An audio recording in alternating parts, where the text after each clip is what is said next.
Welcome to the Mobile Home Park Mastery Podcast, where you will learn how to identify, evaluate, negotiate, perform due diligence on, finance, turn around, and operate mobile home parks. And now, here is your host, the fifth largest mobile home park owner in the United States, Frank Rolfe. All mobile homes come with a hitch.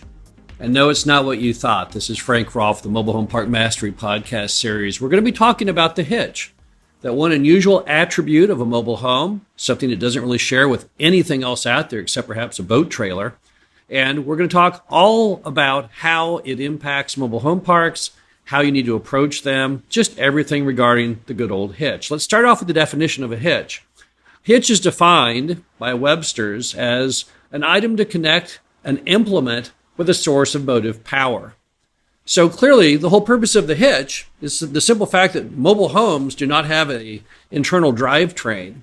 So for a mobile home to go down the road, it has to be hauled by something, hopefully a licensed CDL carrying mobile home truck that's built to move mobile homes. But of course, we've also seen it sometimes by someone who's doing it on the sly who doesn't actually have a permit. We've seen mobile homes moved by SUVs and other items, completely unsafe, completely illegal, but yet some homeowners choose that manner of conveyance because they cannot afford to have it done professionally.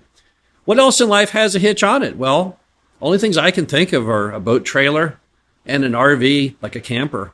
That's about it. So there really aren't a whole lot of items out there that have hitches on them that we see in normal life.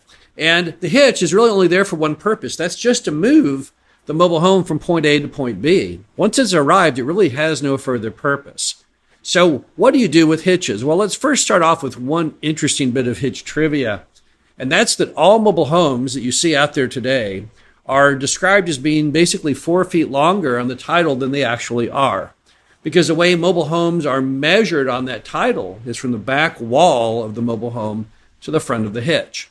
So when I say that I just bought a 14 by 80 foot mobile home, I really bought a 14 by 76 foot if I'm really measuring it based on the walls. And I don't know why you'd want to measure it based on the hitch. I'm not even sure why they originally put that on the titles from the back wall to the front of the hitch, but they did. So when you're looking at moving a mobile home into your mobile home park, you have to make sure you're talking in the same language as the person selling you the home.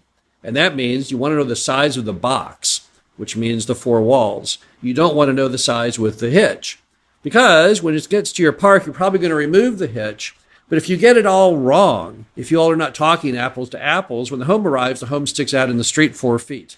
So it's very important that we all acknowledge that there is a hitch, that the hitch is a part of the title, and that we all need to make sure when we talk about the measurement of any mobile home, that we all know clearly whether we're talking with hitch or without hitch. Now, in modern times, when the mobile home arrives, you can unbolt that hitch and slide it underneath the home. Very, very smart thinking on the part of manufacturers.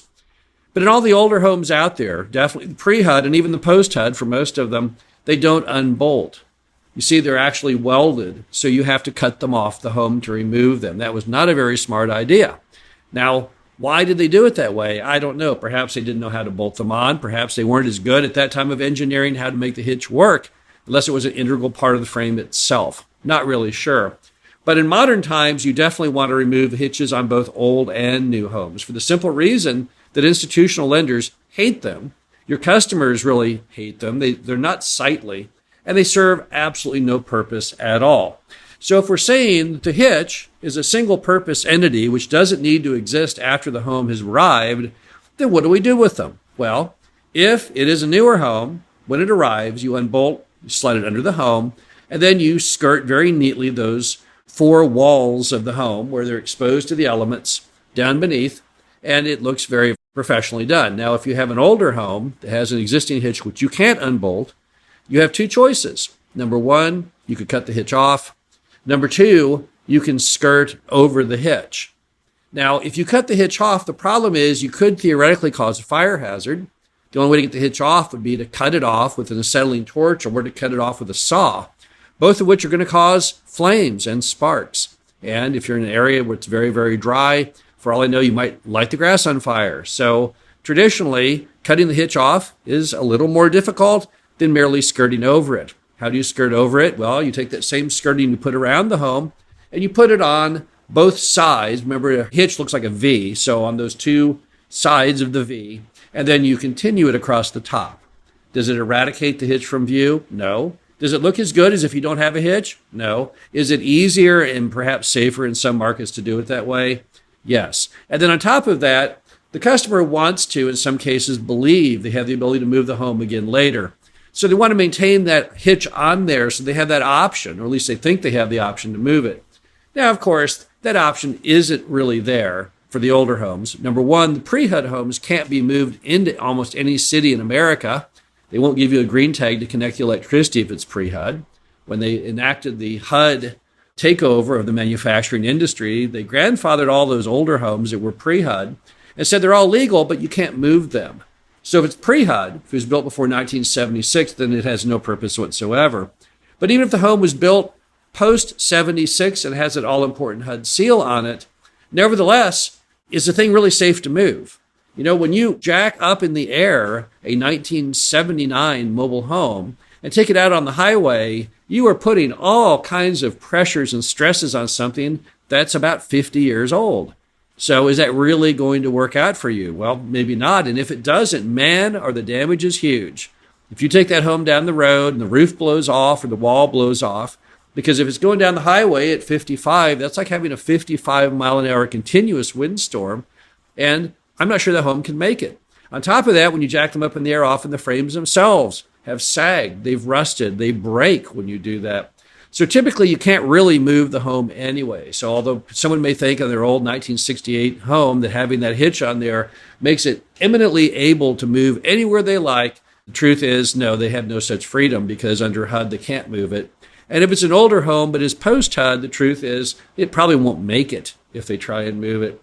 So the hitch really doesn't have a purpose today. So what does the hitch do for you then? Well, in most parks, what a hitch does for you is it makes the streetscaping look really, really ugly. Bear in mind that most mobile home park owners today are trying to provide a really high-quality product. That's been the focus over the last decade or so, is everyone's trying to really elevate their level of play, really provide really nice communities. Why do they want that? Well, they all want to get institutional debt. They want conduit CMBS debt, or they want Fannie Mae, Freddie Mac agency debt. And that requires the parks to look a little better than they did in the olden days. So how do you achieve that? Well, typically you don't want your mobile home park to look like an RV park. You don't want it to have the appearance of nothing but transient residents. You want it to have a sense of community, a sense of permanence. And you don't really get that, of course, when you have a hitch on there. It just looks like an RV park where anyone can back up their pickup truck and pull on out with the old RV. That's really not what you're trying to do. So what you do is you typically want to remove them. You want to skirt over them. You want to unbolt them and slide them under the home, not because you're trying to ruin the access of the customer to move the home, simply because aesthetically it looks so much better. On top of that, the lenders themselves, they want this because they also like properties that look nice, that look stable. Lenders don't want homes to leave any more than the owners want the homes to leave. So really it's a win-win for everybody. The lender's happy because the neighborhood looks more stable and secure, that no one's going to move. And the owner's happy because it looks better and they can get really nice loans. And the residents are happy because they don't have to look at all those stupid hitches that don't do anyone any good. Let's also point out that most mobile home park residents do nothing with their hitches. It'd be one thing if they did something with them that was attractive, but that's not what occurs. Many mobile home parks, when you drive around, you'll see that, yes, the home is skirted on all four sides, but the hitch is just left out, sitting there and typically rusting. It's really kind of odd. The home is painted, the home is skirted, the deck is nice, the deck is painted, the car looks nice. They've even done some landscaping. And then there's this horrible looking hitch rusting, dangling out there. And then sometimes what they try and do to hide the hitch looks worse than having the hitch just hanging out there. Taking pieces of plywood and putting that on two sides of the hitch, that's not attractive. And then people do some other crazy stuff. I see people try and put landscaping in the middle of the hitch, like an old pot or something. Worst ones I've seen is someone actually put a toilet in the middle of the hitch and tried to grow a plant in the toilet. I'm not sure what the message was or what that concept of landscaping is, but it's probably not to be found in any landscaping design books that are in your local public library. So the bottom line is hitches are unique to our industry. There's no question that having a hitch is not really something you want to have as a leftover, as a monument to the fact that it was moved, and you really don't move the homes today. So we really need to all collectively look at the hitches, decide what's the best for everybody. Clearly, not having a hitch is in the best interest of the way your park looks, and that impacts all of the neighbors and their pride of ownership. And it clearly is better for the park owner because, again, it contributes more to it looking more like a subdivision. And the lender is obviously also happier about having the fact that it's a nice looking property, looks the best that it can be. And the resident really loses nothing in any way because they theoretically can't probably move the home if they wanted to. And if they could move the home, if it's a newer home, it already has a bolt-on hitch, which will take only a few moments to put back on. So the bottom line is hitches, essential part of our industry, essential that you know about them. And now you know everything you need to know about the fact mobile homes do have a hitch. And again, no, it's not what you thought when you started listening to this podcast. This is Frank Rolfe with the Mobile Home Park Mastery podcast series. Talk to you again soon. Thank you for listening to the Mobile Home Park Mastery podcast. Be sure to visit us at mhpmastery.com to subscribe to the show, read our show transcriptions, and access all of our great information on mobile home park investing.